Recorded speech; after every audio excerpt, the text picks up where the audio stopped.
tak berkepentingan. Protokol kesehatan.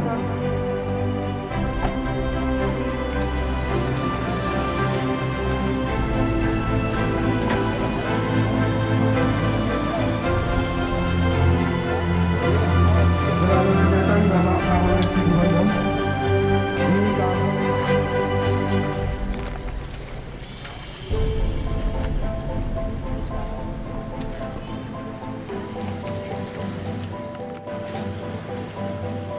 Mari kita gunakan masker dan selalu cuci tangan.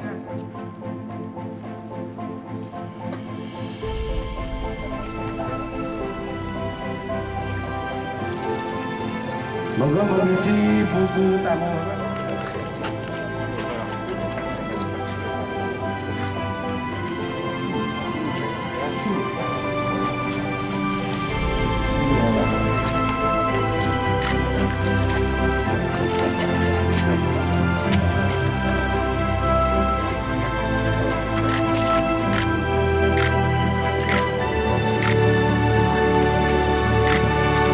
Mari kita jalan ke Pondowo, Kecamatan Langsung menuju ke sana bersama-sama. Bapak Kapolres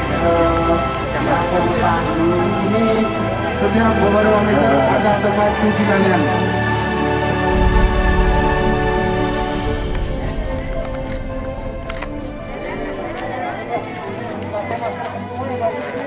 Ya, masker dari Tikiasa kemudian. Ya, mudah-mudahan adik-adik ini Bapak Kapolres kita, mudah-mudahan adik-adik dari TK Sumber Malang ini nanti ada yang menjadi perwakilan, bisa semuanya menjadi Pak Polisi. Ayo, ada Pak ini.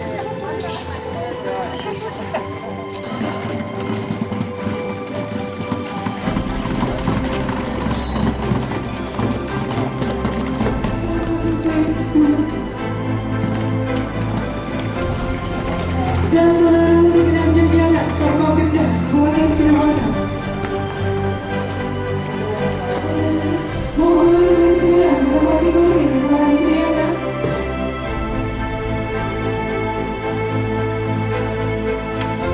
Kampung Tangguh Semeru, Dusun Kerajulis, Kampung Tangguh, Dusun Semeru, Dusun Kerajulis dengan hadirin sekalian.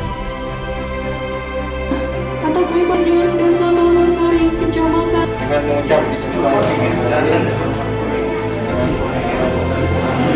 Foto secara simbolis saya resmikan Kampung Tangguh Dusun Kerajaan Desa Talusari, Kecamatan Sidoarjo. Mudah-mudahan Kampung Tangguh ini dapat memberikan manfaat sesungguhnya kepada masyarakat, dan Kampung Tangguh ini dapat mencegah memutus mata rantai virus COVID-19 di daerah ini, Desa Talusari, dan mampu mengobati, menyelesaikan saudara-saudari apabila ada yang sakit dan membuat masalah ekonomi, sosial, keamanan, membantu pemerintah daerah, baik kabupaten, kecamatan, dan desa. Bismillahirrahmanirrahim.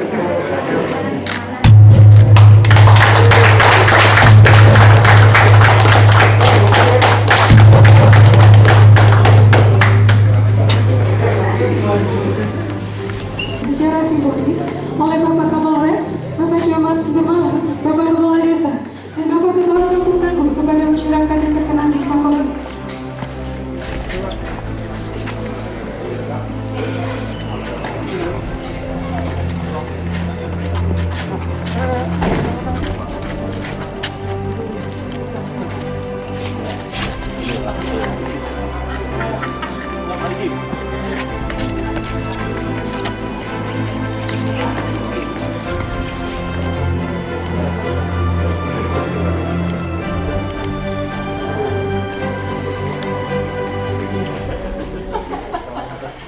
Saya sedikit ingin menyampaikan perihal obat-obat herbal yang saya sampaikan tadi, Pak. Pak Camat, ada Pak Tinggi dan yang lain, Pak Ketua Kampung Tangguh. Ini merupakan upaya kuratif, Pak, upaya kuratif. seperti sekarang ini antara upaya preventif dan kuratif itu pokoknya semuanya kita tunggu saja untuk kesehatan, kemudian untuk keselamatan. Nah, ini yang saya bilang namanya probiotik, Pak. Minuman probiotik ini yang membuat Profesor Soekardi. Laboratorium beliau ini di Pasuruan. Beliau memang selaku profesor yang menangani masalah-masalah penyakit-penyakit kanker, tumor dan sejenisnya. Kanker, tumor dan sejenisnya, tapi beliau mengembangkan untuk mematikan sel-sel itu. Jadi beliau meneliti bahan-bahan dari herbal, bahan dari tanaman dan sebagainya untuk mengobati, menterapi pasien-pasien yang kanker, tumor dan sejenisnya. Sehingga mereka tidak operasi. Jadi sel-sel kankernya itu bisa mati, Pak. Nah, karena beliau sudah lama menangani itu, jadi menangani tentang minuman, menangani tentang obat-obat herbal. Nah, pada saat COVID ini beliau meneliti lagi, meneliti untuk menyembuhkan virus yang menyerang paru-paru ini, Pak. Oleh karena itu dihasilkanlah ini ekstrasari buah manggis, sirsak, kemudian propolis dan madu. Jadi untuk minumnya, apabila ini kan 100 ml, ini ditaruh di galon aqua terus dispenser itu, atau langsung dimasukkan 100 ml. Atau mau diminum langsung di gelas dengan air mineral. Dan mineralnya jangan panas, jangan dingin, Pak. Air biasa saja atau hangat-hangat tubuh. Jadi ini bisa dicampur. Takarannya ya seininya saja. Yang penting kalau misalnya sakit, jadi ada beberapa pasien yang saya berikan ini, Pak, ada sekitar puluhan, Pak. Jadi setiap hari dia meminum satu botol ini. Ada yang dicampur air, ada yang diminum langsung pakai sendok sama mandi. Tapi satu hari dia minum ini yang positif. Kesaksian dari orang yang sudah 5 kali swab positif itu, Pak. Akhirnya dari pasien putih tidak tahan, udah 1,5 bulan di sana, pulang, saya berikan ini, kemudian dia minum sehari 1, hari keempat dia di swab, yang ke-6, kemudian hasilnya alhamdulillah sudah sedikit untuk minum. Ini namanya probiotik. Kalau yang ini namanya obat diandura. Ini sudah didaftarkan ke BPOM, sudah melalui uji laboratorium, ada izin edarnya, jadi sudah resmi terdaftar di BPOM sebagai syarat peredaran makanan dan obat. Jadi sudah aman dikonsumsi. Ini juga demikian. Ini obat impor dari Cina, Pak. Diimpor oleh salah satu pabrik di Indonesia dan sudah ada berlabel bahasa Indonesia, sudah ada BPOM-nya semua, izin edarnya sudah ada. Ini di Cina digunakan obat herbal juga nih dari tanaman-tanaman buatan Cina. Di sana digunakan untuk melawan virus SARS. Virus SARS itu kan ada kemiripan dengan COVID, yang dinyerang itu adalah saluran pernapasan. Jadi untuk flu, batuk, radang, batuk berat, kemudian flu dan virus SARS, ini obat. Dan di sana diterapi digunakan, ini ternyata cukup efektif juga untuk menyembuhkan, membantu kesembuhan COVID. Ini herbal. Nah yang terakhir ini, Pak, terakhir nih, silakan dibuka ya. Ini saya sampaikan tadi, perhatian dari masyarakat terhadap Jawa Timur ini luar biasa, karena Jawa Timur sudah mendunia karena angka COVID-nya paling tinggi, Pak. Dunia. Semua orang tahu kalau COVID-nya di Jawa Timur itu melebihi Jakarta. Semua. Presiden pun akhirnya perhatian dan sebagainya. Nah, ada teman-teman, ada semua masyarakat ini yang akhirnya mencari obat ini sama seperti hasil penelitian dari dokter-dokter di Cina. Di sana di dokter Cina ini digunakan untuk mengobati virus juga. Ada 21 jenis tumbuh-tumbuhan herbal di sini. Beberapa bahannya ada yang di Indonesia, tapi ada juga yang tidak di Indonesia. Di harus diimpor dari Cina. Ini pabrik toko pengimpornya salah satunya di Surabaya, Ini diberikan hanya khusus bagi orang yang sudah positif, karena untuk menyembuhkan menyebabkan paru-paru, lendirnya paru-paru itu kan yang membuat kematian. Gagal napas itu karena COVID ini menyerang paru-paru sehingga ada lendir. Lendir itu yang menghalangi jalan pernapasan mengakibatkan kematian. Nah, ini membersihkan paru-paru tersebut dan menghilangkan ini Pak, ramuan ini digunakan untuk yang positif. Nah, kalau yang ini Pak, ini mau digunakan untuk siapapun, kapanpun, oke. Untuk pencegahan oke, untuk pengobatan oke, untuk stamina oke, untuk apapun ini bagus ini Pak. Kalau ini digunakan hanya untuk peradam, tidak boleh pencegahan. Kalau orang sehat nggak boleh minum ini Pak, jangan maksudnya. Ya kalau ini bebas, ini semua untuk kesehatan.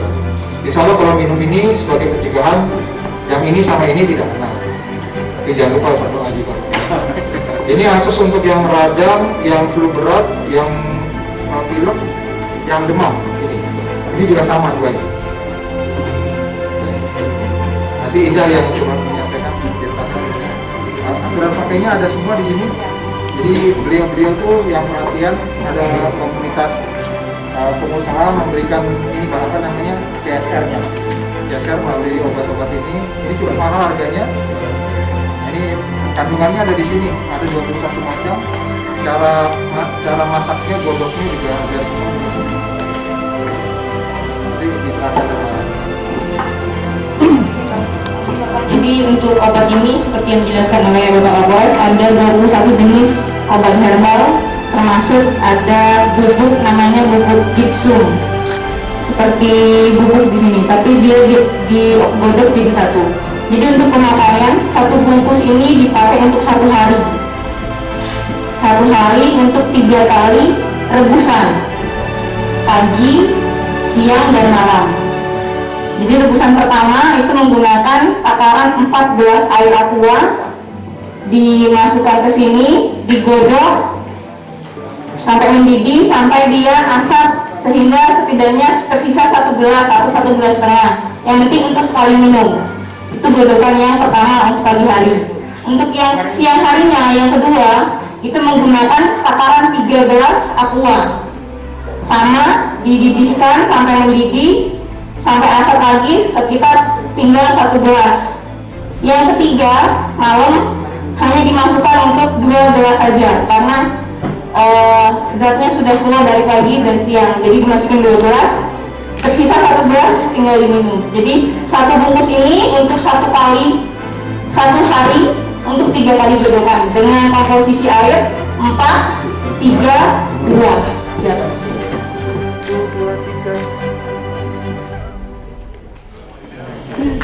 Tepuk tangan sekali lagi untuk Bapak Kapolres Situbondo.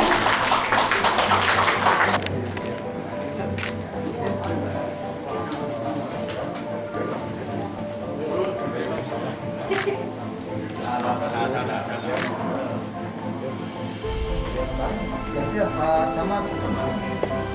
Ampun Ibu. Makan. Bandaranya. Kalau desa.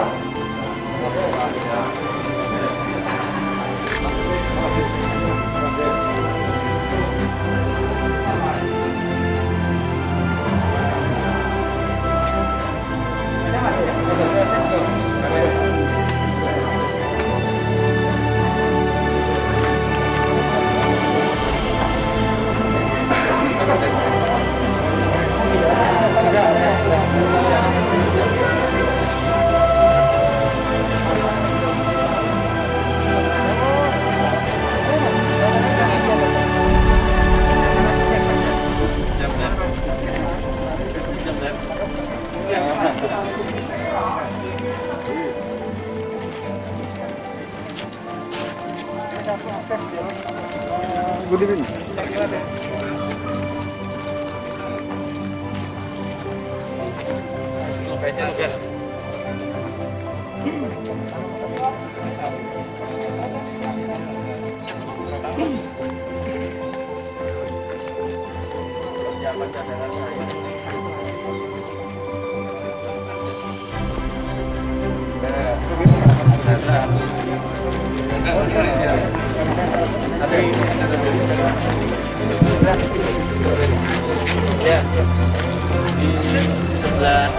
Tanaman ini adalah tanaman dari tim Kampung Tangguh Semeru bekerja sama dengan PKK.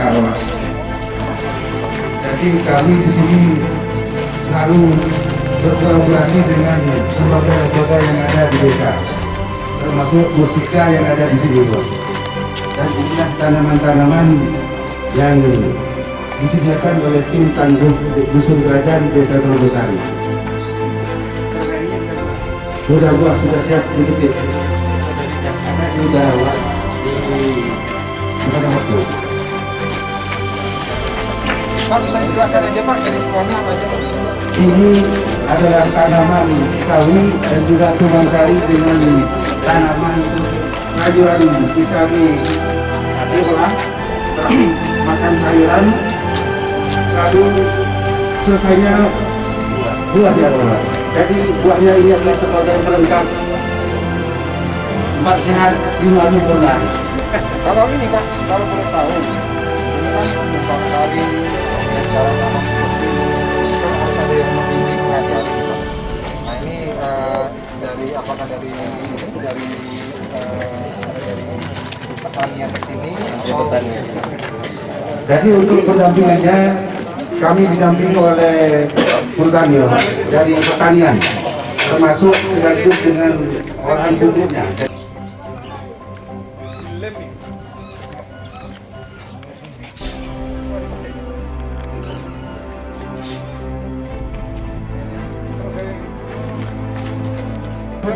Sudah bersih Bapak. Karena yang paling merah mana? Yang paling merah? Itu paling merah. Oh satu, gitu kan? Ini paling merah ini. Kelihatan.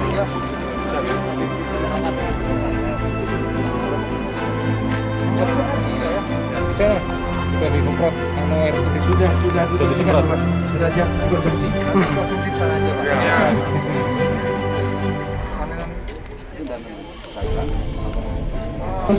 Sayur-sayur aja juga sudah tumbuh segar di sini. Ini perawatnya. Perawatnya Pak. Kreasi dari tim Tangguh, di dalamnya juga ada ikan, juga ada tumbuh-tumbuhan di atasnya. Kalau lelenya bisa dikonsumsi 10 hari deh. Iya, 10 hari. Makannya sama pelet juga Pak. Sama.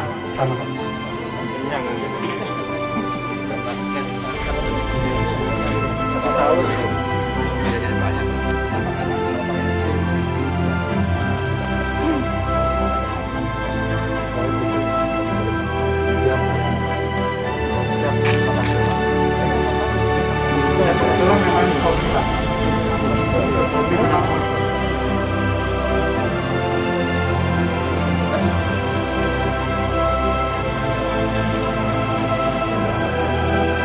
Begitu ada masyarakat yang suspek, kami langsung menghubungi posko kesehatan dan sudah lengkap dan bersedia dengan petugas medisnya, Pak.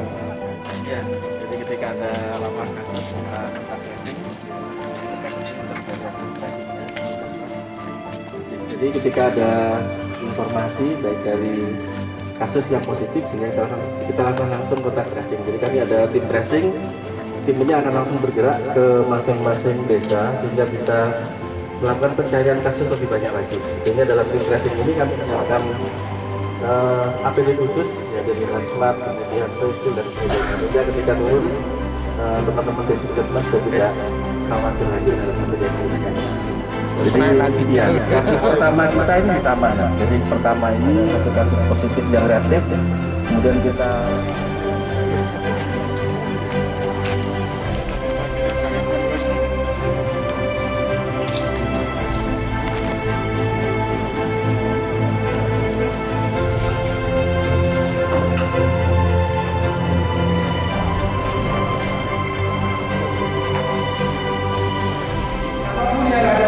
ini tidak boleh dilepas.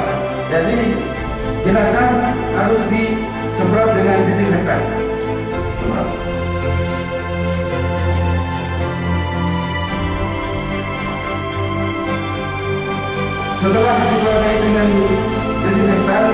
kita tutup dengan plastik.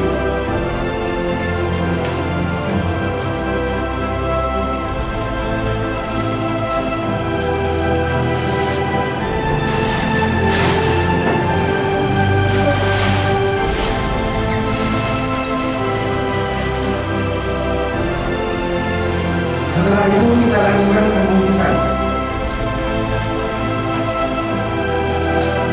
Kenapa harus plastik?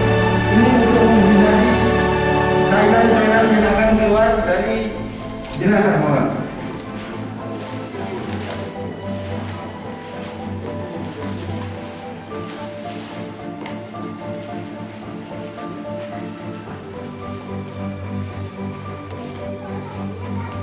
Selain dari tim pemulasaran jenazah, kami juga lengkap dengan tim penyulatan nyawa. Jadi setelah ini kita sholatkan jenazah sesuai dengan syariat Islam, Pak. Jadi bagi masyarakat tidak perlu khawatir.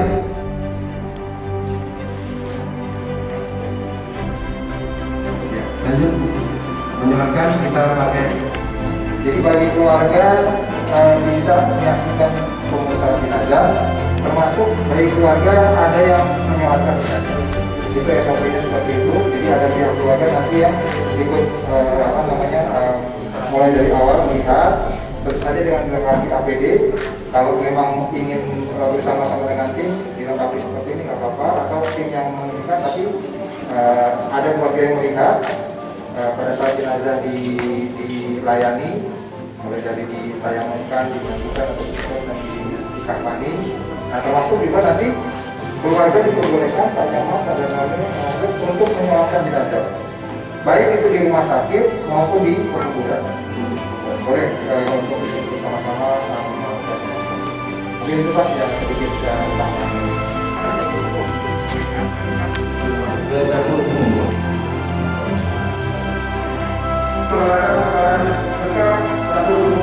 Bisa di sini, bisa di lokasi ada tenda. Kami meresmikan Kampung Tangguh di Dusun Kerajaan Desa Logosari, Sumber Malang, dan sekaligus meninjau kesiapan Kampung Tangguhnya, dan ternyata memang sangat baik sekali dari berbagai aspek dan dari berbagai divisi semuanya sudah siap, baik itu divisi kesehatan, kemudian divisi ketahanan pangan, ekonomi, informasi dan komunikasi, semuanya kesehatan semua sudah siap sekali. Nah, ini yang diharapkan Kampung Tangguh di Kerajaan Logosari ini bisa menjadi contoh dari tempat-tempat yang lain, sehingga di sini masyarakatnya pun sudah kesadarannya cukup tinggi dengan dibuktikan masing-masing depan rumahnya sudah memiliki tempat cuci tangan. Kemudian masyarakat juga sudah guyup, sudah gotong royong, dan sudah memiliki sistem, memiliki ketangguhan untuk mencegah virus masuk ke daerah sini. Dan juga mempersiapkan apabila ada salah satu warga dari Logosari ini yang terpapar, itu langkah-langkahnya sudah disiapkan. Nah, ini yang diharapkan demikian. Maka upaya Kampung Tangguh ini sebagai upaya di hulu, upaya intervensi kita di hulu agar tidak menjadi suatu wabah di sini, maka Kampung Tangguh ini sebagai sistem yang dibuat. Itu mungkin, dan mengharapkan dengan setelah diresmikan ini Kampung Tangguh tetap eksis dan mampu memberikan kontribusi nyata, mampu memberikan manfaat nyata kepada masyarakat dan bisa dirasakan manfaatnya langsung oleh masyarakat. Untuk menekan kebiasaan baru kan di Kampung Tangguh ini? Ya, jadi untuk Kampung Tangguh ini juga sebagai bentuk pelatihan pendisiplinan masyarakat dalam menghadapi era kehidupan baru, menghadapi adaptasi kebiasaan baru namanya sekarang. Nah, masyarakat di sini dilatih, kemudian masyarakat dibina, sehingga pada saat nanti masyarakat keluar dari lingkungan, pada saat masyarakat beraktivitas, semuanya sudah terkonsep dalam pola pikir setiap individu bahwa musuh nyata ini adalah virus, dan upaya yang paling baik untuk mencegah terpapar adalah dengan upaya pencegahan dan melakukan protokol kesehatan yang baik, seperti memakai masker, kemudian cuci tangan sebelum makan dan sebagainya, serta selalu menjaga jarak dalam setiap aktivitas. Ada pesan moral yang disampaikan kepada para penduduk Tangguh? Pesan moralnya adalah untuk Kampung Tangguh dan masyarakat. Saya mengucapkan terima kasih dan jadikan Kampung Tangguh ini sebagai sarana untuk silaturahmi, sebagai sarana untuk komunikasi kerjasama antar masyarakat. Jadi COVID ini harus dihadapi secara bersama-sama, tidak sendiri-sendiri, tidak parsial, tapi secara menyeluruh. Bukan hanya 3 pilar, tapi tiap individu di masyarakat juga harus bekerja sama untuk melawan COVID ini. Bisa dijelaskan juga vaksin yang paling tepat kan untuk disiplin pada diri sendiri. Jadi vaksin yang paling tepat dan paling efektif di negara-negara yang sukses yang sudah mampu melawan COVID, ternyata 80% adalah kedisiplinan masyarakat. Pencegahan itu untuk mereka negara-negara yang sudah mampu melawan COVID, negara-negara yang sudah mampu menekan memutus mata rantai COVID. Nah, itu basicnya adalah pencegahan. Oleh karena itu dengan Kampung Tangguh ini diharapkan bisa menjadi mitra daripada gugus tugas, menjadi sarana untuk mendisiplinkan masyarakat.